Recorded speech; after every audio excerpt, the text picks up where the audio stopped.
On this week's Eastern Conference edition of Locked On NHL, we've got our top bounce back candidates.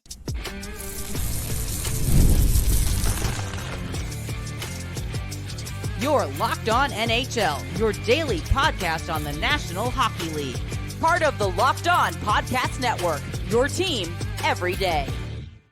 Welcome to another edition of the Locked On NHL podcast, your team every day. We're a part of the Locked On Podcast Network. Make sure you check out all the local experts on the biggest stories 5 days a week right here at Locked On. Today's episode brought to you by our good friends over at Gametime. Today's episode is brought to you by Gametime. Download the Gametime app, create an account, and use code LOCKEDONNHL for $20 off your first purchase. Terms apply. Download Gametime today. What time is it? It's game time. And it's almost time for rookie camps to open up across the NHL. Today, we're going with our top bounce back candidates. And we had some news out of the mecca of hockey. Nick Robertson, one of the many RFAs still out there, has demanded a trade. Good thing we got the host of Locked On Maple Leafs here, Mike DiStefano. I'm Ross Levitan. It is always the Battle of Ontario editions Wednesdays on Locked On NHL. We'll save the Nick Robertson conversation. Mikey, you starting to get the taste for hockey here with rookie tournaments opening in 2 weekends? Yeah, absolutely. I mean, we got Labor Day coming up this weekend, and you know, that usually signals the start to the hockey season. You know, the unofficial start, you know, for media at least begins after Labor Day too. So everyone will kind of be back in full swing. You're already starting to see everything get back to normal. We're seeing a bunch of these guys start to sign. I imagine we'll see some more pretty soon. We'll be on PTO watch over the next couple of weeks as well. We're on PTO rumor watch right now with Philip Zadina today.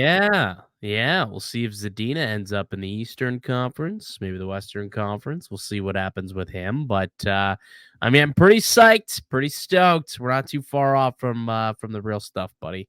It's going to be a blast. And we had such an amazing playoffs, just a whole year last year, from milestones to historic moments, the way that Edmonton was able to come out from the ashes after their bad start to make the Stanley Cup Finals.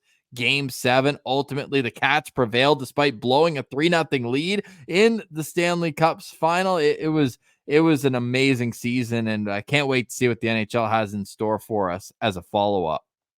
Yeah, I mean, even look at the regular season from last year, like the amazing finish, like the last the MVP went down to the final week. Like, legitimately, there's 4 guys who could have won MVP, and it's like, you know, up until the final week, you didn't know who exactly was going to win it. Ended up being Nathan MacKinnon, but, you know, lots of people thought that it could have been Matthews if he'd have hit 70 goals. That people thought it could have been, obviously, McDavid, who led the league in points. Kucherov had 100 points. And 100 assists. He nearly took his team to a playoffs. 100 assists, sorry, I meant to say. Yeah, you're right. It was just insane that, and remember the whole finish, how Washington even got into the playoffs. Like, Detroit had won 3 straight overtime games, and they brought I can't remember what team it was, but they brought someone to overtime again, the Habs, and then almost won in a shootout. And because of that shootout decision, the Habs get the pick for Demidov, and I know their fan base is fired up about that. And it worked out for everybody, I guess, except for the Detroit Red Wings. I'm sure they would have preferred for Philadelphia to have defeated the Washington Capitals that day, so they could have booked their ticket into the playoffs. But alas, it was a great final week of the season, and then right through fantastic first couple rounds of the playoffs, and then Edmonton, Florida gave us one heck of a cup final. So I'm itching for hockey to come back, though. We'll see what it's got for an encore. Lots of movement throughout the summer. Teams are all feeling that wave of optimism that the preseason brings, but some guys are looking to bounce back after maybe having less of what their potential is in their output last year. So today we've compiled a list. Each of us have taken on half of the Eastern Conference, not by divisions, more so by geographic rivalries. Like, Mikey's going to pick the Ottawa Senators bounce back candidate, and I'll give a quick analysis on that. I'll obviously do the Leafs. You got Pitt or Philly. I got Pitt, that sort of thing. And I think this will be a good exercise because there's a lot of options on the table, and this could help people with their fantasy teams as well. I know drafts are starting to get opened up in terms of the preparation now. We've got Locked On NHL Fantasy for you. And by the way, all of the great Locked On NHL channel shows will be back to 5 shows a week on the second week of September. I believe that's when training camps open, September 16th. Mikey, should we start with our teams or should we work our way back to our teams? Let's start with a bang, brother. Start with a bang. Segment, Atlantic Division. Why don't we lead off with the Stanley Cup champs? I think it would be kind of rude not to, but we'll go with the Atlantic Division first. Who is your Florida Panthers bounce back candidate? So mine's gonna be a little different than the rest of my picks that I'll have throughout the rest of the exercise. But for me, it's got to be Spencer Knight. Like, I know Fair. Spencer Knight didn't play last year, didn't play. He was in the player assistance program. He was experiencing some insane anxiety is what it was, and to a point where he was just unable to focus and unable to play. So he took some time off to try and help himself, get some help in that regard. And for all intents and purposes, sounds like he's ready to go this season. Hopefully, he can bounce back and be that top tier goaltender that the Florida Panthers drafted in the first round. Now, he's not going to come in and have to be the number one. They've obviously got Officer Bob's there, but they lost Anthony Stolars to the Toronto Maple Leafs, so there is that backup goaltender position that's opened up again for Spencer Knight, and I think that he'd like to kind of have a personal bounce back and get in there, and so I like Spencer Knight as Florida's bounce back candidate. Yeah, I like that that call. He was the 13th overall pick in the 2019 draft. So he's got the pedigree and he's got the contract. He's making $4.5 million against the cap this year and next. He's an RFA once this deal expires, but he did not play an NHL game last year after playing in 21 the year before and 32 the year before that with the Panthers. So I like that one. And why don't we stick in South Florida? Because we're sticking in the crease. Andrei Vasilevsky's a no-brainer here. Missed the start of the season with a surgery, and he became more and more himself to allow Tampa to even make playoffs. There was a time where it wasn't looking for sure because of the way their goaltending was just so uncharacteristic, but the sample size is too big. The pedigree is too good, and his name's on the Stanley Cup twice. He's going to bounce back and be a .915 or better goalie after being a .900 last year. Can I ask you, if you had to rank your top goalies in the league right now, like where's Vasilevsky rank for you? Like one game, pick a goalie, you need to win the cup. He's probably number 2 behind Shesterkin. I was gonna say that, but big game pedigree. It's a toss-up. It's him or Shesterkin. Those are my 2 guys with Hellebuyck right there as well. It's unbelievable how many lists I've seen over this offseason who don't have Hellebuyck in the top 3 anymore. That's wild. It's insane. It's the playoffs. It's a small sample size playoffs, but his last 10 playoff games have not been good. He's still number 1 for me. I think he's got one. If it goes south this year or he doesn't bounce back to being that top tier, top echelon goaltender, then okay, I could see the dip, but I firmly believe that he's still the best. The best. I mean, he just went up and got the Vezina this June. First healthy off season in how long? A long time. Full off season, yeah. Or I'm talking about Hellebuyck with the Vezina this year. Oh, Hellebuyck, yeah, no. But I mean Vasilevsky, it's the first healthy full off season he's had since pre-COVID. Yeah, realistically. Look for him to bounce back for sure.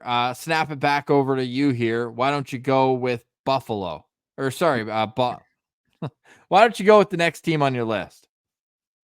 I am going to go with the Montreal Canadiens. Let's go with the Canadiens here. For me, I look at 2 players realistically. One's a little more cheeky, I suppose, but like Josh Anderson, if they're going to do anything, Josh Anderson has to have a bounce back this past season. They can't go another year where this guy just doesn't score goals. Like, that was the issue with this team last year. He's somebody who, they've relied on to be a 20-goal scorer. He had 9 last year, 9 goals. So, I think that he scores more than that. I think he gets probably back up into the high teens, maybe becomes a 20-goal scorer again. And then another kind of, injury bounce back candidate, I guess, would be Kirby Dach, who there's been a lot of promise of Kirby Dach.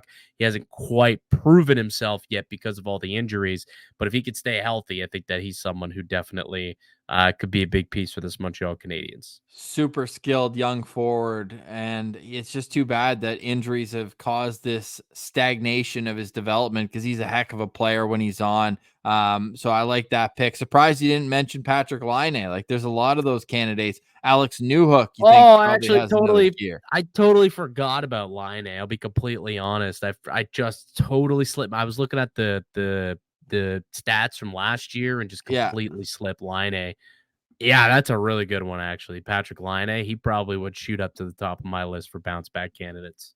Well, it's an exciting time for Montreal because it's almost like a gimme year, right? Like a free spot on the bingo card. As long as Slavkovsky, Hudson, Reinbacher, all these young high picks, it's like, how much development can you get until Demidov comes in? Then it's go time. So I think they're going to be a fun team to watch this year with, again, playing free, maybe not the expectations that other teams in the division have. So Montreal certainly does have some bounce back candidates, as you mentioned there as well. I'll go with the Boston Bruins. I'm going to go with Elias Lindholm. And I do this just because I think he's a better player than we saw the entirety of last season. I know he had some spurts where he was good and others where he simply wasn't.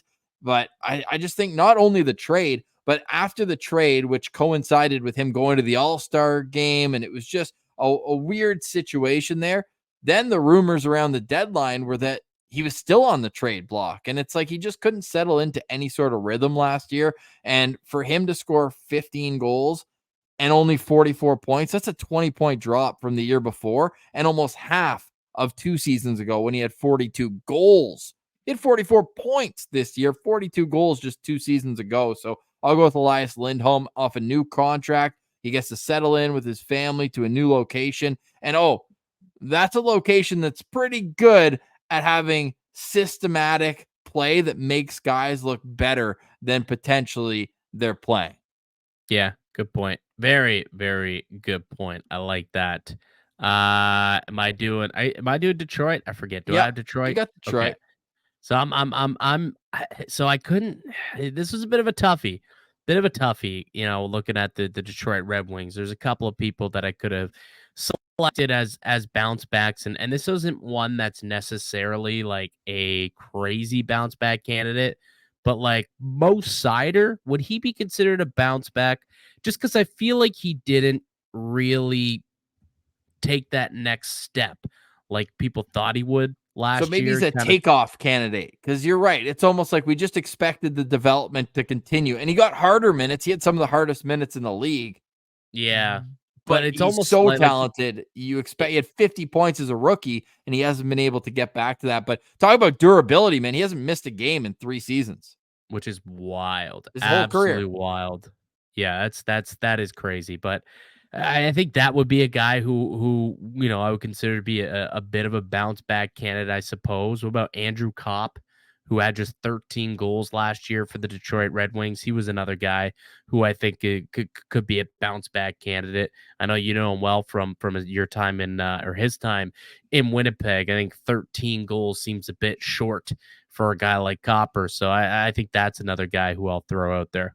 And I'll go tall then for Buffalo. Tage Thompson, only 29 goals after 47 the year before. His point total nearly cut in half. He was also a minus player, just -1, but still, that's not where you want to see your top centerman franchise player. So I'm looking for Tage Thompson to bounce back in a big way. And if Buffalo has any realistic chance at a playoff spot, Tage Thompson has to be a top line center. There's no 2 ways about it. Is that the Atlantic Division minus Ottawa and Toronto? I believe it is. So on the other side, we'll do our own teams because we'll want to dive into that for a couple minutes. And then the Metropolitan bounce back candidates. That's next. You're listening to Locked On NHL, your team every day. Today's episode is brought to you by Gametime. Gametime is the ticketing app for Locked On Podcast Network. Why? Because with Gametime, you always get all-in pricing when you have the feature on. When you go to Gametime, Gametime also has a new feature called Gametime Picks. Makes getting tickets for your favorite live events even easier. I'm talking theater, sports, music, comedy. If you need a ticket, then you need Gametime. Gametime has seat view, so you can get a panoramic view right where you're sitting. So there's no surprises. There's also the lowest price guarantee. If you find the same tickets somewhere else for less, Gametime is going to give you 110% of the difference. Gametime is always with Gametime ticket coverage. So you're covered with the most flexible customer service policy in the ticketing industry. Take the guesswork out of buying tickets with Gametime. Download the Gametime app, create an account, and use code LOCKEDONNHL for $20 off your first purchase. Terms apply. So create an account and redeem code LOCKEDONNHL. That's LOCKEDONNHL for $20 off. Download Gametime today. What time is it? It's game time. Welcome back, Locked On NHL, your team every day. I'm Ross Levitan from Locked On Ottawa Senators, alongside Mike DiStefano from Locked On Maple Leafs. Mikey, your squad made playoffs, so you first. Who is your Ottawa Senators bounce back candidate? So I kind of have two, I guess. A more traditional bounce back, I suppose, would be like a guy like Josh Norris, who, former 35 plus goal scorer, and then just injuries have just completely derailed his career. If he can stay healthy next year, I think he's an option to bounce back in a big way for the Ottawa Senators. Like, what's his health situation going into the season?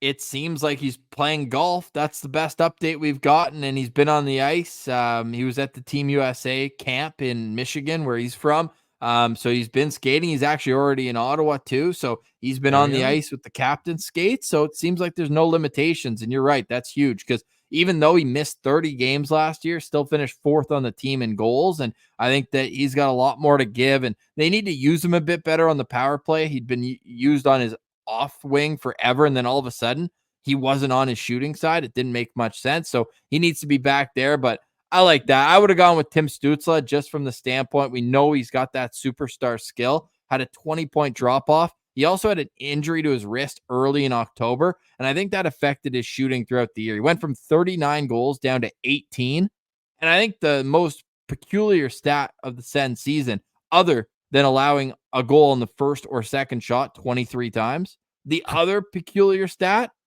Tim Stützle had one power play goal. One. Yeah. And it was against the San Jose Sharks, Mikey. So does it really count? Did it I count? don't know. It's as close to the AHL as you could have gotten last year in the NHL. Yeah, they got spanked. They gave up 10 plus like 3 times last year. It was I think 2 was in the matter of a week. Yeah, to Vancouver and then Pitt, Pittsburgh. Right? Yeah. Pittsburgh. Yep. Crazy. Point night. We'll see this year. New young goalie in town, though. So for the Toronto Maple Leafs, this one, it's tough because I was actually at the game that he had his setback that he has to bounce back for. I'm going with Joseph Woll. I think he's a great goalie. And because of the limitation in games play, I know he had a great playoff, so maybe you're counting that as the bounce back, but in the regular season, the numbers weren't spectacular. I think that he's got another level. I don't know if there's that many like options really on Toronto. I felt like all the stars were like Marner would be his health and maybe like his all around play, but he still had almost a point and a quarter a game. So I'm on with Joseph Woll. Your thoughts? If you talk to Leaf fans, they basically think Mitch Marner is worth a bag of pucks right now. So amazing. Marner's probably the guy that I would have went with, just because his stock is so low right now.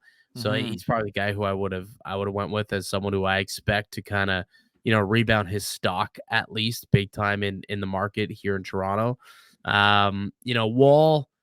Wall's interesting. I think that he is in for a big season, of course, but again, he's just someone who's a bit of a smaller sample size. Yeah. So I guess it's more similar to like the Spencer Knight thing, where it's like, all right, is this the year he finally takes off and Well, becomes that not number just one? that, like the Leafs were very like positive team wins losses and Wall was 12, 11 and 1. Like that's a 500 record. I think he's got to be much closer to a 65% win guy. Yeah, he didn't get any run support. I'll tell you that. There was Yeah, not a fair. lot of run support for Joseph Wall, especially early in the season. The games that That he should be a won, he had to goalie win like stat, by the way, that 2-1. they keep. Like Run what the support. team get, like goal support, and then just have average goals for while that goalie's in net. Yeah. Yeah, I guess that could be a possible analytic. I'm sure it does exist realistically We'll in some of the we'll get to our best. Mike Kelly will be on it. There you go. Yeah, we'll circle back and see what they're doing at what's he with Clearsight, I believe. No, he's with Sport Logic. Oh yeah, Sport Logic. That's Yeah. right. That's right. Yeah. Yeah, he's the best. Y'all follow Mike Kelly, NHL Network as well. Okay, Metropolitan Division. Mikey, lead us off. Wherever you want to go with this one. Let's go back to the crease with the New York Islanders. Ilya Sorokin. I do not expect this guy to have many seasons where he's got a goals against north of 3, which is exactly what he had a year ago. For whatever reason, Sorokin was really struggling last year, but I still think this is a top 5 goaltender in the NHL. He's a workhorse goaltender in the NHL.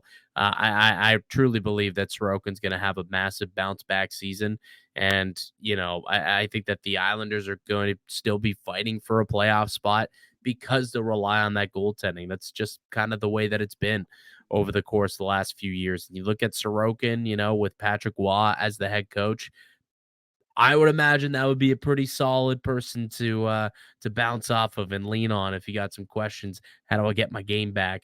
I think Sorokin's in for a big time bounce back season. I agree with you. That's a great call there. Even though he's getting a lot of help from Varlamov in terms of taking some pressure off him because Yes. Varlamov went in there and won some games. Could you imagine the meltdown if Varlamov hadn't kind of bailed him out in a way? And I Well, they mean, they wouldn't snuck have into the play. Like, playoffs. imagine they missed, right? Like, yeah, I know it didn't matter once they got there. But, anyways, I like that one. I'll go with the New York Rangers then. And this is, again, we're kind of finding maybe with some teams that we're more so finding a young guy who we felt like it was just elevating quickly. And then it kind of hit not a rut, but just it hit a flat Stagnant. zone for a A bit. little stagnant. Braden Schneider's that for me. I think that he's got so much potential to be a top 4 guy, a 25 to 30 point guy, as well as putting up elite defensive results. And it's not like a huge concern, but you just next year, you're hoping that he's a double digit plus player looking good at a defensive side of the puck. And I think he's got more to give. So I'm going with Braden Schneider. No, it's a good pick. I think that's a solid one. I considered maybe like a Jacob Trouba, I suppose, just because it wasn't good for him last year. But I guess, can we really project it to get better a year older? Maybe not. So maybe that No. wasn't such a great pick. So I do think that Braden Schneider's got a good trajectory to him. Hopefully he can take that next step.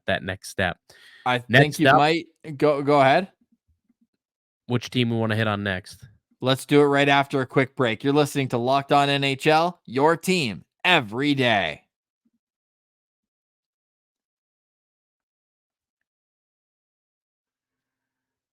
Welcome back, Locked On NHL, your team every day. We're a part of the Locked On Podcast Network. Thank you for making us your first listen each and every day. We are free and available on all podcast platforms, including on YouTube. Top bounce back candidates. We're into the Metropolitan Division. And I just want to get this one out of the way. It's Jacob Chychrun for the Washington Capitals. I don't believe a guy with that much natural talent can be as bad and boneheaded in decision making as I saw last season with the Ottawa Senators. He was a minus 30 rating.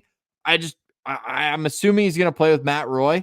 I don't know for sure, but that's kind of a yin-yang defensive conscience guy. And I don't know. It couldn't be worse than what I saw last year. That feels like such a homer pick.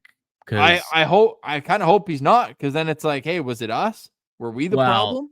I'm just saying, because there's a guy by the name of Pierre-Luc Dubois on that team? I think they're very similar. Very I similar know when situations. you said, "Oh, this," I'm like, that sounds like PLD. They're Like the same. the characteristics sound very PLD like. Yep. I thought that's where you were gonna go with. I guess I should have thought the Yeah. guy with the Senators ties was Yeah. probably gonna be your pick. But I think both have a chance to be good bounce back candidates and sneaky pickups by the Washington Capitals for sure. I kind of like what Definitely. Washington did this offseason, by the way. It's different. Sneaky, Let's see. yeah, different's a good word, different. And I think there's some high upside to the pickups that they made. All right, I'm gonna go with the next up. We'll go with the Carolina Hurricanes. Okay. I'm gonna go with Andrei Svechnikov. Yeah. Good pick. There's not a lot of seasons where Andrei Svechnikov is gonna be held to under 20 goals, I think, in his career, like he was a season ago. Again, injuries, yes. Played just 59 games, but look, 19 goals in 59 games. You just expect a little bit more out of Svechnikov.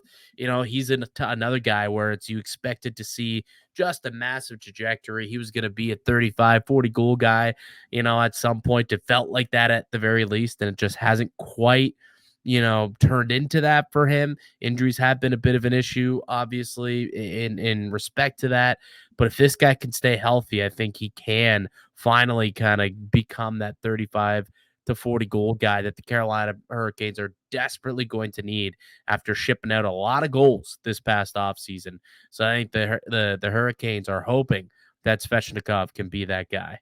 Well said. Now for the Pittsburgh Penguins, I'm going to go with a guy who you might even laugh at this one, but I just think he's one of those guys. He's smart, he's cerebral, and if he finds a way on a line with Sidney Crosby or Evgeny Malkin, I think Kevin Hayes is going to have a bounce back season. Man, he's only 1 year removed from a 56-point campaign. He got kind Yeah. of tossed around a little bit, going from Philly to St. Louis, weird situation. I think we could see another 50-point year from Kevin Hayes.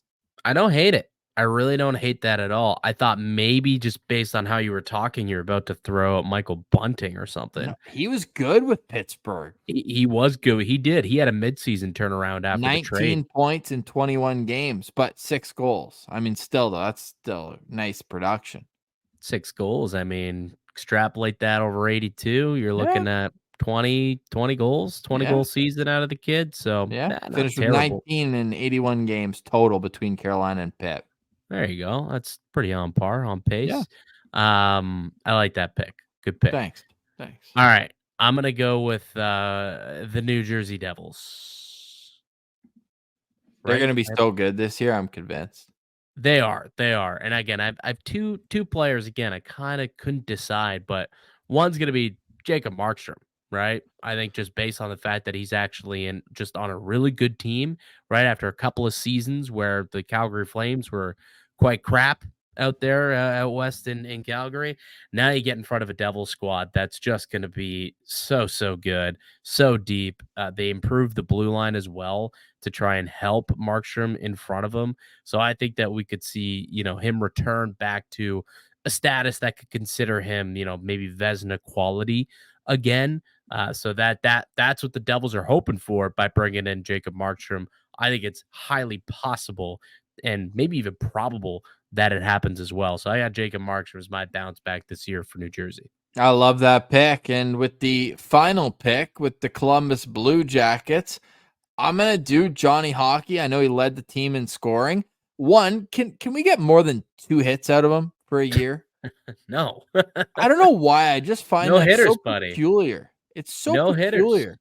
Really? 2 hits last year. It's weird for you that Johnny Gaudreau doesn't lay the body, really?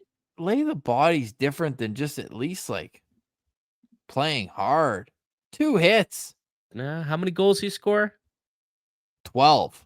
Yeah. Was he really playing that hard, Russ? No. Dash 27 with 12 goals is tough. It all kind of makes sense, doesn't it? It's almost $1 million a goal. Yeah. In real money, it probably was. Does he come back, though? Does he? Line had half as many goals as him. And played a fraction of the game? They flipped the number. It's 18 versus 81. There you go. There you go. We'll see Wow. what And Johnny Gaudreau can do. Yeah, I remember looking back on that at the end of the year thinking like, wow, that's like him and Huberto both just died. Just like they in I two don't know what happened to those two guys. They in both 2 just years in 2 years in Columbus, in 161 games, Johnny Gaudreau has 7 hits. wow. Unbelievable. Could Unbelievable. you Actually, no, it's imagine? very believable. I mean, actually, when did we don't need to look this up. I'd love to know Johnny Gaudreau's hit totals in Calgary. They fluctuate quite a bit. 1 year he had 1 hit. There's no way he had 1 hit the year Daryl Sutter was coaching. I mean, it is Anyway, very believable.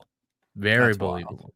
Wild. Uh, All right, we last week we talked about the Cole Sillinger signing, and I yeah. asked, is there going to be another Yeah, RFA signed? Flyers. We have one more team. We've got but the Oh, Flyers. sorry. Shout out Locked On Flyers. Sean Matvey Couturier. Michkov. Let's go with the captain, Sean He Couturier, needs to who bounce last back year from not playing.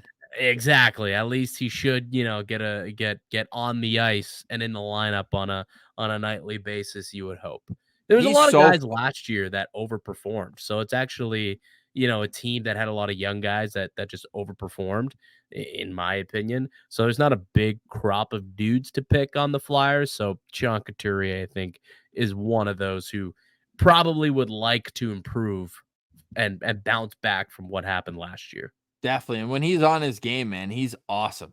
So Yeah. I think that it'd be great to see him come back from a few years now of injuries. Right, he was 29 games, and I know he played 74, but it's like, was he really fully 100%? Maybe it was. Maybe it was just a tough to bounce back after missing so much time the previous year. But I like that pick too for Sean Couturier to be ready to go. They need bounce back from just their goalies as well. Just overall, not to name one, they need it from all. Their Can goalies you were not can good. can can you name a goalie in Philadelphia right Well, now? Fedotov, but I know him because of his complicated way of getting over to North America and the delay, the news angle of it, not Yeah. the play, because I don't Yeah. think he did too well in his couple of games. But Don't believe um, so. yeah. So Nick Robertson demand a trade. Is this a guy that you could get any sort of value from? Are you just going to make him sit until he signs his qualifying offer? What do you think the Leafs are going to do to approach this? Yeah. So there was a report earlier in the summer from Chris Johnston, TSN insider, and he had come out and said that he had heard that Robertson did not intend on signing his RFA deal with the Maple Leafs and would like to move on if he could. And it sounds as though, as we approach the end of August here, there's still no deal signed between the two teams, that still seems to be where he's at. There's pretty much two options: either the Maple Leafs and him figure out a way to get past, the issue of why Nick Robertson wants to go. To me, there's actually a spot on the roster for him for the first time, like really in his entire career, where it's like, hey, there's actually a spot for you now. I don't know why now all of a sudden you want to leave. But he feels disrespected based on how things have gone over the last couple of years, wants to change the scenery, wants out. So either, if they don't figure out a way to come to an agreement, he can dig his heels in. He's got till November 30th to sign a contract, I suppose. And if not, maybe the Maple Leafs find a way to deal his rights away to somebody else back into the game, because it doesn't sound like he plans on signing. I don't believe as much value when it comes to him. Maybe they can get, a similar prospect, a similar player who's kind of on the outs with the team, that'll be battling for, a depth spot in camp. I don't think you're going to get nearly what you would have gotten a couple of years ago if you would have moved on from Nick Robertson. You're thinking like a mid-round pick at best in trade, if not, another like a Arthur Kaliyev level, other struggling prospect from another team. So we'll see how it kind of how it shakes out. And last we had heard from Brad Treliving, he wanted it to work out. But obviously it's been a couple of weeks since that day and still no deal. So doesn't sound like Nicky Bobby is softening on that trade request anytime soon. So we'll see what happens. We'll keep tabs on that. We'll keep tabs on Seth Jarvis in Carolina. The two In Detroit, Moritz Seider and Lucas Raymond. Hey, maybe Mo Seider is going to be using your argument in the negotiating room. Get this guy back on the ice. Let him break out into the next phase of his promising career. Next week, another Locked On Eastern Conference, but tomorrow we hand it over to Power Rankings. That's Mike DiStefano. Go check out Locked On Maple Leafs for more. You can find me at Locked On Ottawa Senators. Shout out Gametime. Shout out the Locked On Podcast Network. You've been listening to Locked On NHL.